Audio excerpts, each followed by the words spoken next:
Our brain is designed to focus on those things that are personal, immediate, and certain, those things that are short term. The things that really find a performance are those things that are organized, deferred, and a gamble. And our job is to bring those things into the short term. Those things that are organized, deferred, and a gamble, so that we can double the marshmallows that we have.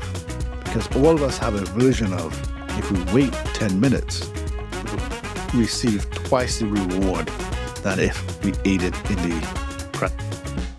So we need to figure out how we make stability in our lives, one. And two, get very clear on what does our two marshmallows look like? What does success look like? What does that long-term success look like? If we're able to achieve that, that takes us one step closer to being able to run our business without it running up.